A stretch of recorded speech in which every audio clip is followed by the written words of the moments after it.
안녕하십니까. 홀로서기쌤입니다. 오늘은 제가 이제 스타렉스 캠핑카 뻐꾸기를 타고 이렇게 달래하고 집사람하고 야외를 나왔습니다. 오늘 야외에 나와서 지금 차 안에서 이렇게 영상을 촬영하는데, 오늘 촬영해서 말씀드릴 영상은 캠핑카에 대한 전기 및 그 다음에 무시동 히터에 대한 설명이 지난번에 이제 드리지 못한 것 같아서 오늘 그 설명과 함께 그 다음에 하루 사용한 뒤에 사용 후기를 한번 말씀드려서 앞으로 스타렉스 캠핑카나 아니면 다른 차로 캠핑카로 개조하시는 분들의 이렇게 좀 더 도움이 될 만한 그런 내용들이 되었으면 좋겠습니다. 그러면은 한번 제 캠핑카에 설치된 전기 시설 및 그 다음에 무시동 히터, 그 다음에 일산화탄소 감지기, 아울러 지난번에 미처 설명해 드리지 못했던 또 다른 부분도 있는 것이 발견돼서 그 부분도 함께 소개해 드리도록 하겠습니다. 영상을 끝까지 시청해 주시면 감사하겠습니다. 자, 그럼 시작하겠습니다. 전기 시설 설명드리겠습니다. 먼저 적산계부터 설명을 드리겠습니다. 이 차에는 280A의 대용량 배터리, 인산철 배터리가 설치되어 있습니다. 그 인산철 배터리에 충전이나 그 다음에 사용량을 알 수 있는 적산계가 이렇게 설치되어 있습니다. 현재 100% 279A의 전기가 충전되어 있습니다. 이 충전된 총 완충 시에는 280A고요. 1A가 사용되었습니다. 그 다음에 그 밑에 99, 59, 59라는 것은 사용 시간이 남아있다는 시간이고요. 그 다음에 현재 제가 불을 실내등을 이렇게 4개를 켜놨습니다. 어디 켜놨냐면은 후미등이 하나 있고요. 그 다음에 이쪽에 이렇게 불빛 비치죠.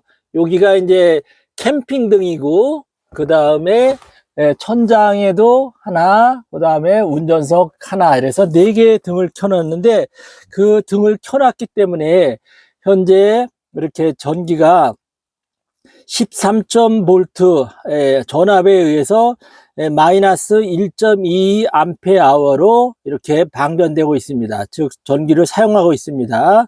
그래서 16.5W의 현재 전력량 일을 하고 있다는 그런 뜻입니다. 그 다음에 이제 요 옆에 있는 게 무시동 히터 계기판인데, 요거는 이따가 한번 사용하면서 설명해 드리고요. 그 다음에 한번 저의 대용량 배터리, 인산철 배터리를 설명해 드리겠습니다.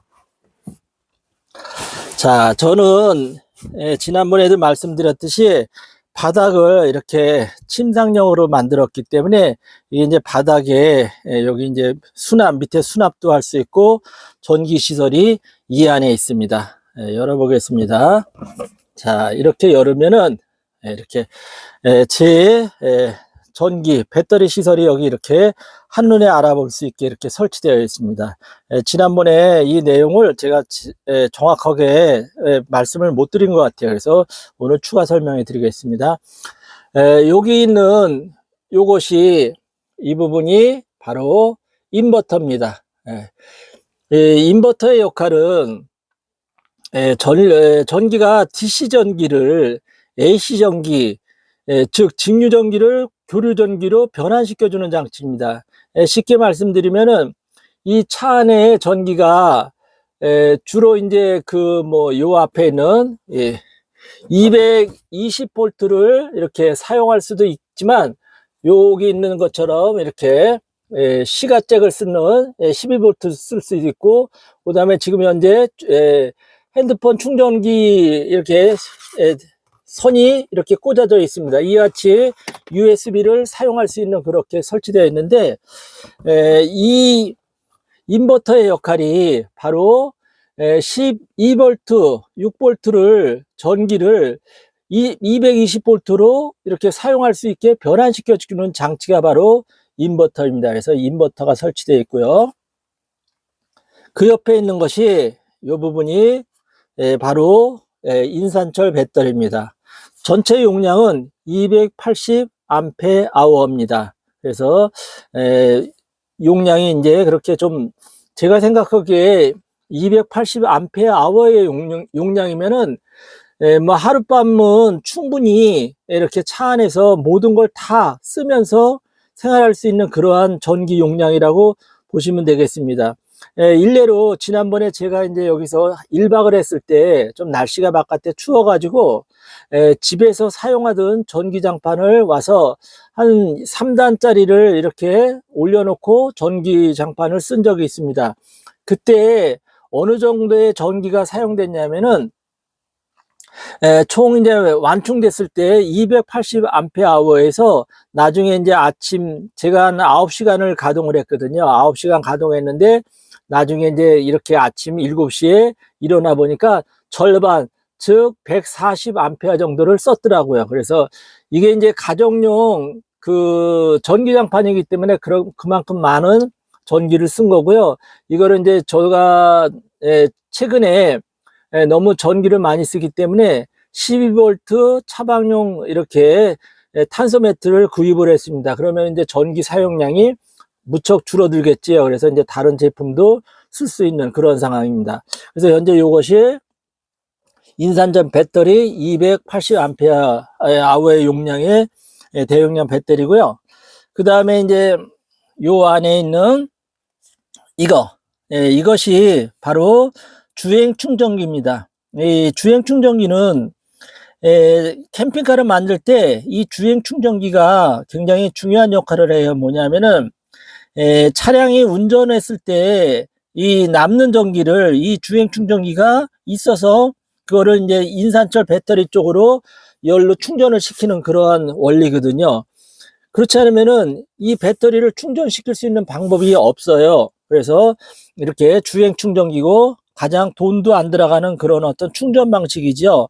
그래서 설치하면 되는데 제가 설치한 주행 충전기 용량은 50Ah입니다. 그래서 1시간에 50A, 1시간 운전을 하면은 즉 한 50A에 이렇게 전기를 충전할 수 있는 거고요. 그 다음에 이제 얘가 충전 원리는 먼저 이 차량의 메인 배터리, 즉 본네트 안에 있는 메인 배터리를 이렇게 충전을 완충을 시키면은 그 남는 전기를 이 대용량 보조 배터리 쪽으로 이렇게 충전을 시킨다는 그런 원리를 갖고 있다고 합니다. 그 다음에 이제 저는 이제 충전 방식이 이렇게 주행 충전기 외에 요 밑에 이렇게 하얀 거 있죠. 여기 요거 요것이 바로 한전 충전기입니다. 그래서 이 한전 충전기는 그야말로 가정에서 220V 선을 연결해 가지고 충전하는 방식입니다. 그래서 뭐 가정에서 이걸 어떻게 충전하느냐, 물론 아파트 같은 데는 곤란하겠죠. 그래서 이제 충전하는 것이 나중에 예를 들면은 캠핑장을 간다든가 이랬었을 때 그 캠핑장에 있는 전기로 비록 이제 전압은 낮지만 이렇게 천천히라도 충전을 시킬 수 있는 방법이고, 그래서 이제 릴선만 사용하면은 한전 충전기를 충전할 수 있게 그렇게 이제 저는 설치를 했습니다.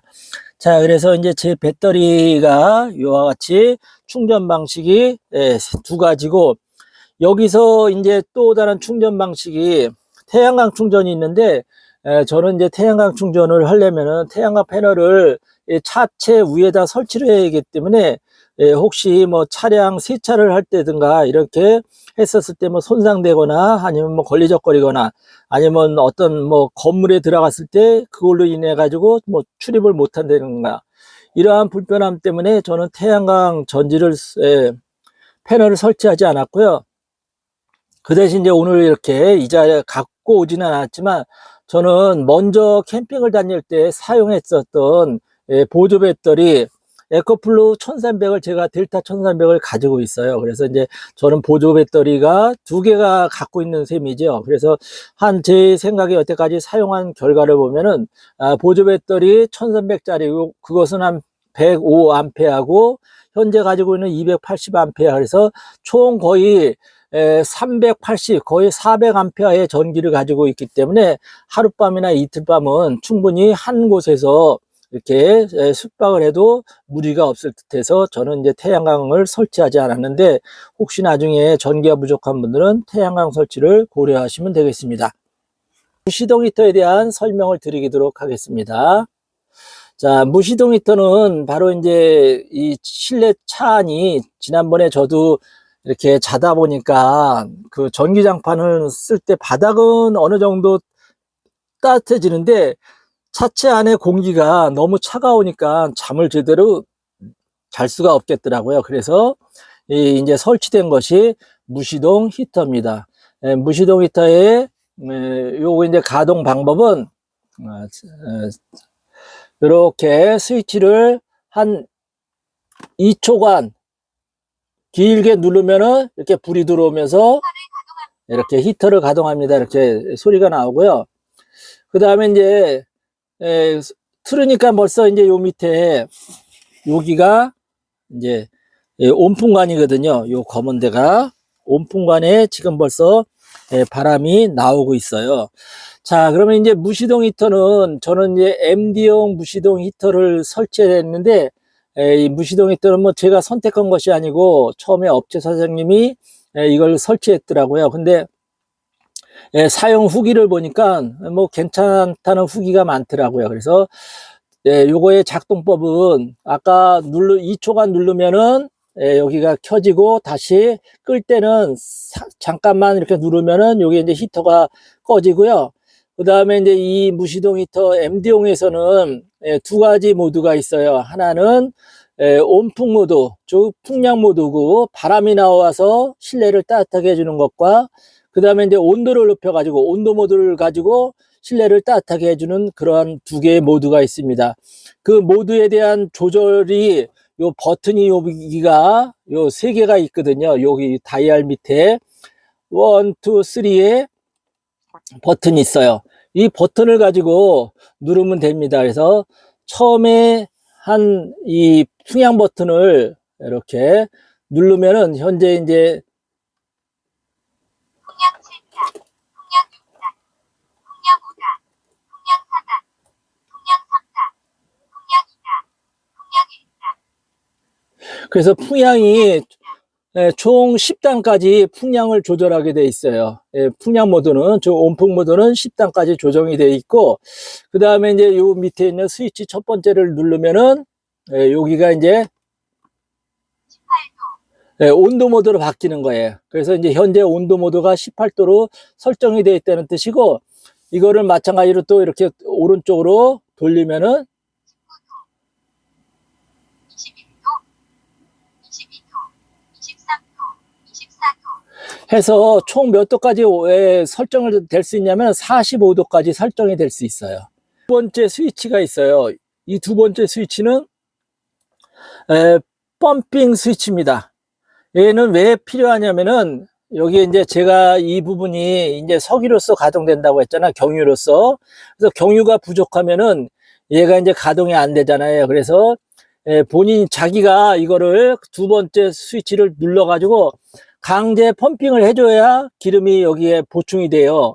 그런데 이제 저 같은 경우는 이 업체에서 이 강제 펌핑을 기능을 사용하지 않도록 그냥 이렇게 자동으로 이게 기름이 떨어져 있으면은, 요게 이제 요게 요 부분이 기름 요 게이지인데, 요게 이제 떨어져 있으면은 자동으로 저는 충전하는 거기 때문에 그와 같이 이제 뭐 기능을 사용하지 않아도 되고요. 그 다음에 이제 이 무시동 히터의 세 번째 스위치가 작은 게 있는데, 얘는 바로 뭐냐면은 이거를 갖다가 예약하고 가동하는 그러한 스위치입니다. 그래서 뭐 요일별로 예약도 가능하고 시간대별로 예약도 가능한데, 사실 이제 저는 뭐 이것이 뭐 이렇게 큰 뭐 의미는 없고 사용을 안 해도 될 것 같아요. 왜 그러냐면은 금방 실내가 따뜻해졌고, 그 다음에 어차피 처음에 이제 그 경유 냄새 나는 거를 좀 제거하려면 창문을 열어야 되기 때문에 굳이 예약을 할 정도는 아닌 것 같습니다. 자, 그래서 이 무시동 히터를 씀으로써 실내가 이제 따뜻하게 할 수가 있고, 그 다음에 이제 이 사용 후기를 말씀드리면은, 처음에 가동됐을 때 약간의 이제 기름 냄새가 연소되는 냄새가 처음에는 나요. 그것이 이제 뭐 오랫동안 계속 나는 게 아니라 한 뭐 2분까지는 나는 것 같아요. 그 다음에 이제 그러면은 가동하면서 창문을 열어가지고 환기를 시키면은 냄새가 나지 않는데, 이게 고장이 아니라 이 액체를 갖다가 기체로 이렇게 기화시키면서 연소시키기 때문에 그때 이제 어쩔 수 없이 그 약간 경유 냄새가 난다고 하더라고요. 그 다음에 이제 그래서 한 2분 지나면은 냄새가 더 이상 나오지 않아 가지고 따뜻하게 하룻밤을 지낼 수 있는 그러한 어떤 뭐 좋은 장치라고 생각을 합니다. 자, 그래서 오늘은 제가 이렇게 파워뱅크 보조 배터리하고 그 다음에 무시동 히터 지난번에 이제 설명이 좀 부족했기 때문에 설명을 이렇게 제가 알고 있는 범위 내에서 드렸습니다. 한번 여러분들도 이걸 설치했을 때 참고하시기 바랍니다.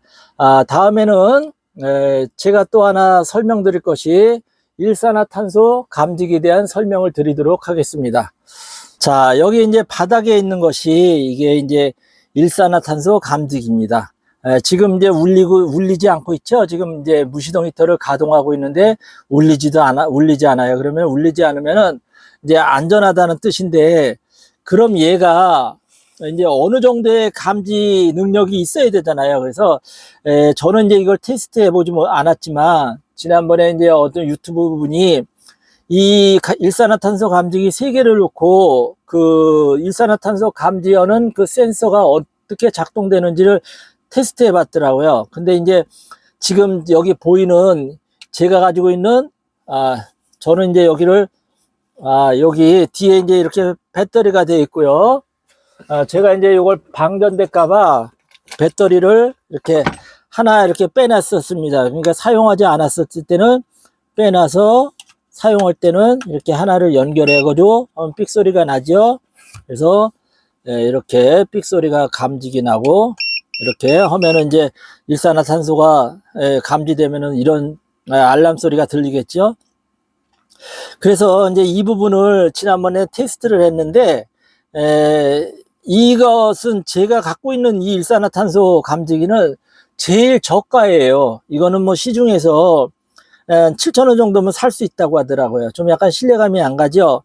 그 다음에 이제 한 2만원대 제품과 한 3만원 후반대 제품 3가지를 테스트 하는데, 가격이 제일 높은 것이 제일 성능이 좋을 줄 알았는데, 오히려 중간에 있는 가격대의 제품이 더 이렇게 빨리 조기, 그 다음에 정확하게 일산화탄소를 감지해 가지고 알람을 울리더라고요. 그런데 이제 여기는 제가 가지고 있는 이 7,000원짜리도 적은 양, 일산화탄소 양이 적었을 때는 감지를 못하지만, 인체가 사람이 느낄 만한 그런 어떤 감지량, 예를 들면 100 수치가 100이 넘어갔을 때는 얘도 알람을 울리더라고요.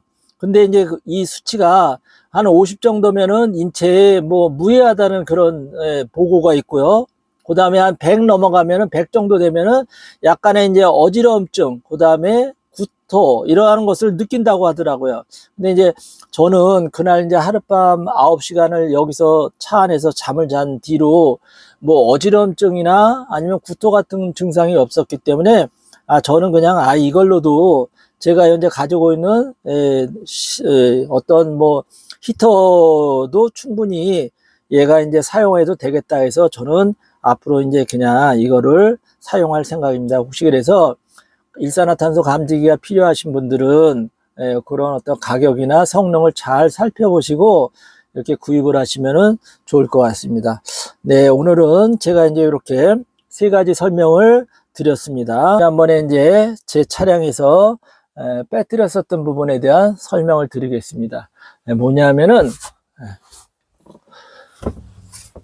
지난번에 여기가 여기 보이죠?